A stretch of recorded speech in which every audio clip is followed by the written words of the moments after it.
Hey guys, ఎలా ఉన్నారు? ఒకసారి వీడియో చూడండి.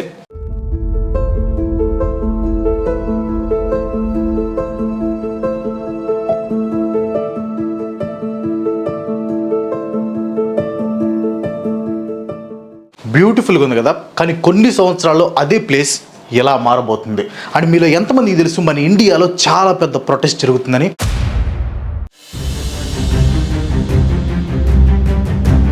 हमारे नॉर्थ इंडियंस के लिए एक डेथ सेंटेंस मान के चलिए, अरावलीज खत्म तो हमारी सांस खत्म।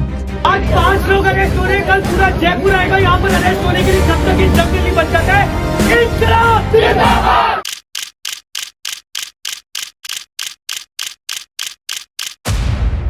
మీరు కానీ 2 బిలియన్ ఇయర్స్ స్పేస్ ట్రావెలర్ లేదా ఏలియన్ అయి ఉండి ఇండియాని మీరు చూసింటే మీకు కనిపించే ఒకే ఒక place the great Aravalli mountain range. కానీ ఈ రోజున ఆ great mountain range politicians, corporate companies యొక్క ఆశకి ఆవిరైపోతుంది. ప్రపంచంలోని ఓల్డెస్ట్ మౌంటైన్స్ అయిన ఆరావళి హిల్స్ భూకంపాలు, వరదలకి కాకుండా మానవ ఆశకి రోజు రోజు బలైపోతుంది.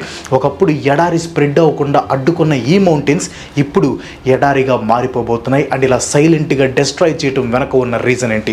దాదాపు 3.2 బిలియన్ ఇయర్స్ ఓల్డ్ అండ్ మన ఇండియన్ హిమాలయస్ కన్నా ఇంకా ఎక్కువ మాట్లాడితే డైనోసర్స్ ఎగ్జిస్టెన్స్ కన్నా ముందు నుంచి ఉన్న ఈ గ్రేటెస్ట్ ఆరావళి హిల్స్ని డిస్ట్రాయ్ చేయడానికి గవర్నమెంట్ అండ్ సుప్రీం కోర్టు ఎందుకు పర్మిషన్ ఇచ్చాయి? ఆరావళి హిల్స్ డిస్ట్రక్షన్ వల్ల డెజర్ట్ ఫామ్ అయ్యి గుజరాత్ అండ్ రాజస్థాన్ స్టేట్స్ యొక్క ఎగ్జిస్టెన్స్కి ఎంత ప్రమాదం ఉందో తెలుసా? హ్యూజ్ నెంబర్స్లో ఉన్న టైగర్స్, ఎలిఫెంట్స్, లైన్స్ అండ్ అక్షరాల 200 డిఫరెంట్ టైప్స్ ఆఫ్ బర్డ్ స్పీసెస్కి ఈ ఆరావళి మౌంటైన్స్ అనేవి ఒక నివాసం లాంటిది. అలాంటి ప్రాణుల జీవితానికి హాని కలిగించేలాగా మన ఇండియన్ గవర్నమెంట్ ఎందుకు ఇలాంటి హార్ష్ డెసిషన్స్ని తీసుకుంటుంది? రోజు రోజుకి కొన్ని వందల చెట్లు నరికేస్తున్నారు. నరికిన చోటే ఇల్లీగల్ మైనింగ్ చేస్తున్నారు. ఇదే కనుక కంటిన్యూ అయితే India future mainly water and nature విషయంలో ఏమవుతుందో తెలుసా? అంబానీ అండ్ అదానీ లాంటి వాళ్ళు ఫోర్బ్స్ లిస్ట్లో 1 and 2 ప్లేసెస్లో ఉండటానికి ఈ ఆరావళి మౌంటైన్స్ని డిస్ట్రాయ్ చేస్తున్నారు. అండ్ మనం డైలీ చూస్తూనే ఉన్నాం, ఢిల్లీ, రాజస్థాన్ స్టేట్స్లో ఇప్పటికే ఎయిర్ పొల్యూషన్తో ప్రజలు ఎలాంటి ఇబ్బందులు పడుతున్నారు. ఫ్యూచర్లో ఇంకా ఎక్కువ పొల్యూషన్ రాకుండా ముందు ముందు కంట్రోల్ చేసే ఈ మౌంటైన్స్ ఎగ్జిస్టెన్స్లో లేకుండా పోతే ఇంకా ఢిల్లీ అండ్ రాజస్థాన్ స్టేట్స్లో ఉన్న వాళ్ళు వేరే స్టేట్స్కి మైగ్రేట్ అవ్వటం మొదలు పెట్టాలి. ఒక చిన్న మొక్కని మన ఇంటి పెరట్లో నాటితేనే ఇన్స్టాగ్రామ్ పోస్టులు, వాట్సాప్ స్టేటస్లో పదే పెట్టుకుంటాం. కానీ ది గ్రేట్ ఆరావళి మౌంటైన్స్ని డిస్ట్రాయ్ చేస్తుంటే ఎందుకు సొసైటీ ఇంత కామ్ అండ్ సైలెంట్గా ఉంది? మెయిన్గా జెన్జీ యూత్ ఎందుకు మౌనాన్ని పాటిస్తుంది? మనం డైలీ కొన్ని అవర్స్ వాడే సోషల్ మీడియా యాప్స్ బ్యాన్ అయితేనే రోడ్ల మీదకి ఎక్కుతాం. తిండి నీరు లేకపోయినా ధర్నాలు చేస్తాం, ప్రాపర్టీస్ని తగలబెడతాం. కానీ మన మానవాళికి కారణమయ్యే నేచర్ని డిస్ట్రాయ్ చేస్తుంటే అందరూ సైలెంట్గా ఉన్నారు. ఇది మన ఫ్యూచర్ అని మనం అనుకుంటే రిజల్ట్ వేరేలా ఉంటుంది. But no one is caring about this. Himalaya కంటే అతి పురాతనమైన Aravalli mountains Rajasthan, Gujarat, Delhi and western Uttar Pradesh లాంటి బిగ్ స్టేట్స్కి వాటర్ అండ్ లైఫ్ స్పాన్ని పెంచే ఈ మౌంటైన్స్ ఇండియన్ న్యాచురల్ రిసోర్సెస్కి ఎంత ఇంపాక్ట్ క్రియేట్ చేస్తుందో తెలుసా? అసలు ఆరావళి మౌంటైన్స్లో ఏం జరుగుతుందో తెలుసుకునే ముందు ఇండియాకి, మెయిన్లీ నార్త్ ఇండియాకి green lungs of north India అని పిలుచుకునే ఈ మౌంటైన్స్ బ్యాక్ స్టోరీ గురించి ఒకసారి డిస్కస్ చేసుకుందాం. ఆరావళి అనే పదం సాంస్క్రిట్ లాంగ్వేజ్ నుంచి డిరైవ్ చేయబడింది. అండ్ ఈ ఆరావళిని ఆరా అండ్ వలీగా డివైడ్ చేస్తారనమాట. ఈ పదానికి మీనింగ్ ఏంటంటే line of peaks. According to reports ఈ ఆరావళి మౌంటైన్స్ దాదాపు 1.5 బిలియన్ నుంచి 2 బిలియన్ ఇయర్స్ ఓల్డ్ అండ్ ఇంకొన్ని సైట్స్లో అయితే 3 బిలియన్ ఇయర్స్ ఓల్డ్ అని కూడా ఉందన్నమాట.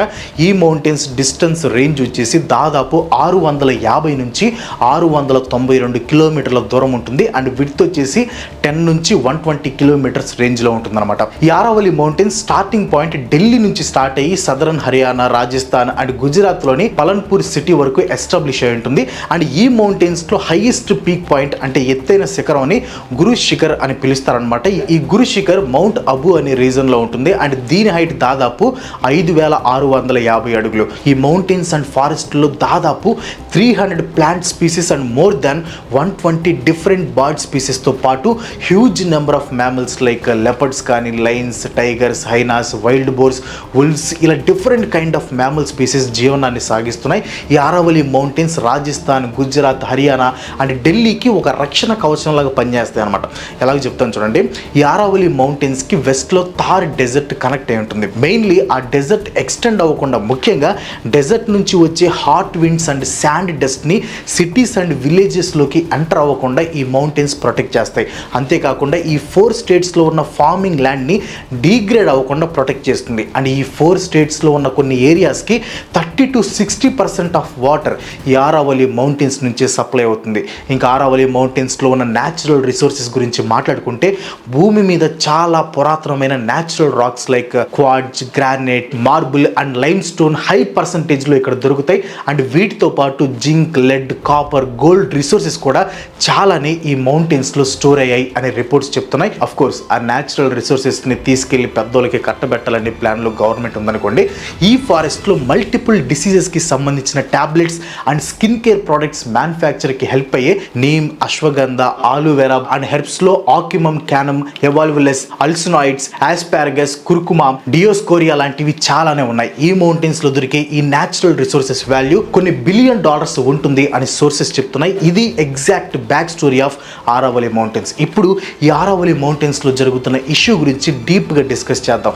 ఈ ఆరావళిలో ఫామ్ అయ్యే న్యాచురల్ రిసోర్సెస్ని ఏన్షియంట్ ప్రీ మోడర్న్ పీరియడ్ అంటే బిఫోర్ 18th century నుంచి చిన్న మొత్తంలో మైనింగ్ జరుగుతూ ఉండేదన్నమాట.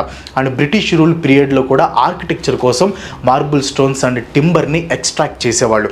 అండ్ ఇండిపెండెన్స్ తర్వాత మైనింగ్ రేంజ్ కొంచెం పెరిగింది. అండ్ ఆ పెరగడంలో కూడా చిన్న చిన్న మిషనరీస్ అండ్ ఎక్స్ప్లోజన్స్తో మైనింగ్ చేసేవాళ్ళు. కానీ ఎక్కువ రేంజ్లో డిస్ట్రక్షన్ ఉండేది కాదు. యాక్చువల్ డిస్ట్రక్షన్ 1990 నుంచి 2000 పీరియడ్లో జరిగింది. చాలా శాతం ప్రొటెక్టెడ్ ల్యాండ్లో కూడా ఇల్లీగల్ మైనింగ్ చేసి న్యాచురల్ రిసోర్సెస్ని ఎక్స్ట్రాక్ట్ చేసేవారని అండ్ చేసేవారికి గవర్నమెంట్ కూడా హెల్ప్ అయ్యేదని కొన్ని రిపోర్ట్స్లో ఉంది. ఈ ఇల్లీగల్ మైనింగ్ వల్ల వాటర్ పొల్యూషన్, భూమి సారం తగ్గిపోతుందని ప్రొటెస్టులు స్టార్ట్ అయ్యాయి. అండ్ ఈ ఇష్యూ సుప్రీంకోర్టు దృష్టికి వెళ్ళింది. అండ్ 2002లో ఇల్లీగల్ మైనింగ్ చేయటం అండ్ అక్కడ ఉన్న నేచర్ని డిస్టర్బ్ చేయటం చట్టరీత్యా నేరం అని బిల్ కూడా పాస్ చేసింది. అండ్ 2010 అక్టోబర్ 18న under national green tribunal act article 21 కింద నేషనల్ గ్రీన్ ట్రిబ్యునల్ అనే కొత్త సిస్టమ్ని స్టార్ట్ చేసి ఆరావళిలో జరుగుతున్న ఈచ్ అండ్ ఎవ్రీ ఇల్లీగల్ మైనింగ్ని స్టాప్ చేసి ఆరావళి మౌంటైన్స్ని ఎకలాజికలీ సెన్సిటివ్గా ప్రకటించింది. ఈ సిస్టమ్ తాలూకు హెడ్ క్వార్టర్స్ న్యూఢిల్లీలో ఉందన్నమాట. బట్ ఇన్ని చట్టాలు తెచ్చినా మళ్ళీ ఈ మౌంటైన్స్లో ఇల్లీగల్ మైనింగ్ స్టార్ట్ అవడానికి మెయిన్ రీజన్ చాలా ఉన్నాయి. అందులో మనం డిస్కస్ చేయాల్సిన main things land rates, minerals demand in abroad and Gulf countries. కొత్తగా స్టార్ట్ చేసే ఇండస్ట్రీస్కి ఈ ఆరావళి అనేది పెద్ద బ్యాక్ యార్డ్ అనమాట. So illegal mining and deforestation start చేయడం మళ్ళీ మొదలు పెట్టారు. అండ్ ఇల్లీగల్ మైనింగ్కి ఎక్స్పర్ట్స్ ఇస్తున్న ఆన్సర్ ఏంటంటే మన ఇండియన్ పొల్యూషన్ రోజు రోజుకి హ్యూజ్ నెంబర్స్లో పెరుగుతుంది. పెరుగుతున్న ఈ పొల్యూషన్కి ఎడ్యుకేషన్ కానీ, జాబ్స్ కానీ అండ్ ఫ్రీగా మెడికల్ థింగ్స్ ప్రొవైడ్ చేయాలంటే number of factories, hospitals and industries build చేయాలి అని ఆన్సర్ ఇచ్చారు. సో ఇక్కడ హెడ్లైన్ ఆన్సర్ ఇదే కావచ్చు. బట్ గ్రౌండ్ రియాలిటీలో ఈ illegal mining and natural resources ఎక్స్ట్రాక్షన్లో పెద్ద తలకాయలైన గౌతమ్ అదానీ, అంబానీ కూడా కీ రోల్ ప్లే చేస్తున్నారు. అండ్ డెవలప్మెంట్ అనే పేరుతో వీళ్ళ నెట్వర్త్ నెంబర్స్ పెంచుకోవడానికి వీళ్ళు ఆడుతున్న గేమ్ అండ్ పొలిటికల్ పవర్ కూడా వీడికి హెల్ప్ అవుతుందని కొన్ని రిపోర్ట్స్ చెప్తున్నాయి. సో ఆరావళి మౌంటైన్స్ని డెస్ట్రాయ్ చేస్తే ఫ్యూచర్లో ప్రతిదీ పొల్యూషన్ అయ్యి బ్రతకడానికి కూడా చాలా కష్టంగా ఉంటుందని ఎన్విరాన్మెంటలిస్టులు వార్నింగ్లు ఇస్తున్నారు. అండ్ మల్టిపుల్ ఆర్గనైజేషన్స్ నుంచి అక్కడక్కడ ప్రొటెస్టులు జరుగుతున్నాయి. మెయిన్లీ ఢిల్లీ అండ్ గుజరాత్ రీజన్స్లో స్ట్రాంగ్గా ప్రొటెస్టులు జరుగుతున్నాయి అనమాట. ఆ ప్రొటెస్టులను దృష్టిలో పెట్టుకుని సుప్రీంకోర్టు ఒక డెసిషన్కి వచ్చింది. ఆ డెసిషన్ ఏంటంటే ఈ ఆరావళి రేంజ్లో ఏ మౌంటైన్స్ అయితే 100 మీటర్స్ కంటే పెద్దగా ఉంటాయో అవి మాత్రమే మౌంటైన్స్ ప్రొటెక్షన్ కిందకి వస్తాయి. అండ్ బిలో 100 మీటర్స్ ఉన్న మౌంటైన్స్ని డెస్ట్రాయ్ చేసి మైనింగ్ చేసుకోవచ్చు అని ఆర్డర్ పాస్ చేసింది అనమాట. ఈ ఆర్డర్ పాస్ చేసిన తర్వాత నెటిజన్స్ అండ్ ఎన్విరాన్మెంటలిస్టులు ఇంకా ఆగ్రహానికి గురయ్యారు. ఎందుకంటే ఈ ఆరావళి మౌంటైన్స్లో ఉండే 90% హిల్స్ బిలో 100 మీటర్స్ ఉంటాయి. అండ్ ఈ రూల్ కంటిన్యూ అయితే 90% of Aravalli mountains first. Environment minister Bhupendra Yadav garu ఒక ఇంటర్వ్యూలో రిపోర్టర్స్తో మాట్లాడుతూ ఆరావళి మౌంటైన్స్లో 90% ఆఫ్ ల్యాండ్ని ప్రొటెక్టెడ్ ఏరియాగా ప్రకటించి మౌంటైన్స్ని సేవ్ చేసి ఇల్లీగల్ మైనింగ్ అండ్ డిఫారెస్టేషన్కి చెక్ పెడతాం అని చెప్పాడు. సుప్రీంకోర్టు ఇచ్చిన తీర్పు జనాలు సరిగ్గా అర్థం చేసుకోలేదు అన్నట్లు ఆయన చెప్పారనమాట. యాక్చువల్లీ సుప్రీంకోర్టు పాస్ చేసిన ఈ 100 మీటర్స్ రూల్ ఏదైతే ఉందో అది కొద్దిగా కన్ఫ్యూజన్గా ఉందన్నమాట. సో కొంతమంది ఈ రూల్ వల్ల ఆరావళిని ఇంకా ఎక్కువ కాపాడొచ్చు అంటున్నారు. ఇంకొంతమంది ఏమో లేదు అసలు ఈ రూల్ మొత్తం ఆరావళికి చెక్ పెడుతుంది అంటున్నారు. అసలు ఈ రూల్ ఏంటో ఫస్ట్ క్లియర్గా అర్థం చేసుకోవాలి. సుప్రీంకోర్టు ఏం చెప్పిందంటే 100 మీటర్స్ ఎబోవ్ ఉన్న ఆరావళి హిల్స్ని టచ్ చేయకూడదు అనింది. అండ్ ఈ 100 మీటర్స్ అనేది ఎబోవ్ సీ లెవెల్ కాదు, above local relief. Local relief అంటే ఒక హిల్ యొక్క బాటమ్ నుంచి దాని టాప్ వరకు ఉండే హైట్ అనమాట. ఎందుకని సీ లెవెల్ని కాకుండా లోకల్ రిలీఫ్ని వాడుతున్నారంటే హిల్స్కి జస్ట్ హైట్ ఒకటే ఇంపార్టెంట్ కాదు, వాటి స్లోప్, షేప్ కూడా చాలా ఇంపార్టెంట్. సో అందుకే సుప్రీంకోర్టు లోకల్ రిలీఫ్ రిలీఫ్ని క్రైటీరియాగా తీసుకొని 100 మీటర్స్ రూల్ని సెట్ చేసింది. ఓకే, ఇది వింటే సుప్రీంకోర్టు చేసింది కరెక్టే అనిపిస్తుంది కదా, ఆన్ పేపర్ ఇది కరెక్ట్గా అనిపిస్తుంది. కానీ పర్టికులర్గా చూసుకుంటే ఇది ఆరావళికి చాలా డేంజర్. బికాస్ ఈ రూల్ ప్రకారం ఒక హిల్ 80 మీటర్స్ ఉంటే దాన్ని కూల్ చేసి మైనింగ్కి యూజ్ చేసుకోవచ్చు ఈ రూల్ ప్రకారం. కానీ ఈ హైట్ తక్కువ ఉండే హిల్స్ కానీ రిడ్జెస్ కానీ స్లోప్స్ వల్ల గ్రౌండ్ వాటర్ ప్రొడ్యూస్ అవుతుంది, డస్ట్ కంట్రోల్ అవుతుంది, వైల్డ్ లైఫ్ బ్రతుకుతుంది. అయితే గవర్నమెంట్ ఏమంటుందంటే 100 మీటర్స్ అబోవ్ హిల్ చుట్టూ ఉండే ల్యాండ్లో కూడా ఎటువంటి మైనింగ్ ఉండదు, దిగులు పడాల్సిన పని లేదు అంటుంది. అగైన్ ఇది లాంగ్ టర్మ్లో అప్లికబుల్ అయ్యేది కాదు. ఎందుకంటే ఆరావళిలో ఇప్పటికీ ఇల్లీగల్ మైనింగ్ వల్ల లాస్ట్ 2 డెకేడ్స్లో 35% ల్యాండ్ నాశనం అయిందని ఎన్విరాన్మెంటలిస్టులు అంటున్నారు. సో ఒక్కసారి కానీ లీగల్గా మైనింగ్ స్టార్ట్ అయితే దొంగ చేతికి తాళాలు ఇచ్చినట్లే అవుతుంది. ఇంకపోతే సైంటిఫిక్ మైనింగ్ ప్లాన్ ఒకటి సెట్ చేసే వరకు మైనింగ్ స్టార్ట్ చేయకూడదని సుప్రీంకోర్టు చెప్పిందనమాట. సైంటిఫిక్ మైనింగ్ ప్లాన్ అంటే ఒక సైంటిఫిక్ స్టడీ కండక్ట్ చేసి ఎక్కడ మైనింగ్ చేయొచ్చు ఎక్కడ చేయకూడదు అని డిసైడ్ చేస్తారు. అయితే forest survey of India FSI ఇంతకు ముందే దీని మీద స్టడీ చేసింది. వీళ్ళు చేసిన స్టడీస్ ప్రకారం ఈ 100 మీటర్స్ హైట్ రూల్ని అప్లై చేస్తే ఒక్క రాజస్థాన్లో ఉన్న 12,801 మ్యాప్డ్ హిల్స్లో కేవలం 1048 హిల్స్ మాత్రమే 100 మీటర్స్ క్రైటీరియాని మీట్ అవుతాయి. సో మిగతావన్నీ మైనింగ్ చేసుకోవచ్చు అనే కదా అర్థం.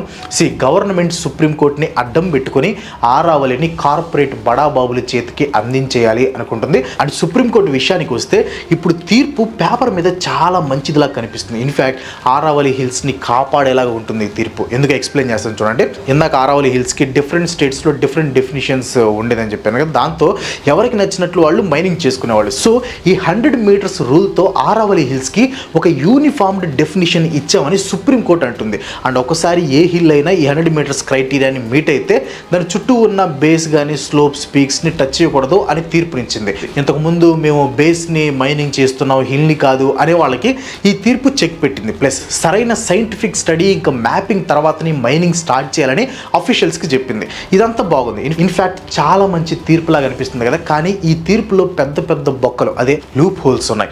కోర్టు 100 మీటర్స్ రూల్ పెట్టింది కానీ ఆరావళిలో జస్ట్ 8.7 మాత్రమే ఈ క్రైటీరియాని మీట్ అవుతున్నాయి. మరి దాని మీద కోర్టు క్లారిఫై అవ్వలేదు. 100 మీటర్స్ క్రైటీరియాని మీట్ అవ్వకపోయినా ఎకలాజికల్గా ఇంపార్టెన్స్ ఉన్న స్మాల్ హిల్స్ ఇంకా రిడ్జెస్ ఆరావళిలో చాలా ఉన్నాయి అండ్ వాటి గురించి ఎటువంటి క్లారిఫికేషన్ లేదు. సో సుప్రీంకోర్టు ఇచ్చిన తీర్పు అడ్మినిస్ట్రేటివ్గా లీగల్గా కన్విన్సింగ్గా ఉన్నా కానీ ఎకలాజికల్గా మాత్రం చాలా డేంజరస్గా ఉంది. అండ్ జెన్యూన్గా మాట్లాడుకుందాం, ఒక్కసారి లీగల్గా మైనింగ్ అనేది స్టార్ట్ అయితే అక్కడ ఫారెస్ట్ అనేది కొన్ని ఏళ్ల తర్వాత ఉంటుందని చెప్పండి. బికాజ్ రియల్ ఎస్టేట్ అనేది ఏ రేంజ్లో ఎక్స్పెండ్ అవుతుందో మనం అంతా రోజు చూస్తూనే ఉన్నాం. And what about wild life? Mining start చేస్తే అక్కడ ఉండే యానిమల్స్ ఏమైపోతాయి? వాటికి తెలుసా ఈ 100 మీటర్స్ క్రైటీరియా? మన PM ప్రధానమంత్రి మోదీ గారు ఇథియోపియా వెళ్ళి అక్కడ మొక్కలు నాటి ఎన్విరాన్మెంట్ని కాపాడండి అని అక్కడ వాళ్ళకి సలహా ఇచ్చారు. బట్ ఇక్కడ ఓల్డెస్ట్ ఆరావళి మౌంటైన్స్ అండ్ ఫారెస్ట్ని నాశనం చేస్తుంటే దాని మీద ఏం స్పందించలేదు. ఇన్ కేస్ మీరు ఎవరైనా ఈ క్వశ్చన్ అడిగారు అనుకోండి, మీరు యాంటీ ఇండియన్ అయిపోతారు. ఒక ఇండియన్గా గౌతమ్ అదాని వరల్డ్స్ రిచెస్ట్ మ్యాన్గా నిలబెట్టడం మన బాధ్యత. అది పక్కన పెట్టి చెట్లు మొక్కలు కొండలు కోనలు ఇవన్నీ మనకెందుకురా? యాంటీ ఇండియన్స్ రా మీరు. ఇంత డీప్ రూటెడ్ హిస్టరీ అండ్ ఇండియాకి పెద్ద మొత్తంలో మేలు చేసే ఈ ఆరావళి మౌంటైన్స్ని డిస్ట్రాయ్ చేయటం నాట్ కరెక్ట్. ఇండియన్ ల్యాండ్ని డెజర్ట్లా మార్చకుండా ప్రొటెక్ట్ చేస్తుంది, వాటర్ ప్రొవైడ్ చేస్తుంది. జస్ట్ ఇమాజిన్, ఒక మౌంటైన్ టెరెన్ ఇండియాకి ఇంత హెల్ప్ అవుతుందంటే వన్స్ అది డిస్ట్రాయ్ అయితే రిజల్ట్ ఎంత ఘోరంగా ఉంటుందో వీ కెన్ ఇమాజిన్. అండ్ ఇంకొంతమంది ఎన్ని చెట్లు కొట్టేస్తే అన్ని చెట్లు వేరే చోట నాటుతాం, పొల్యూషన్ని అడ్డుకుంటాం అని లెక్చర్లు ఇస్తున్నారు.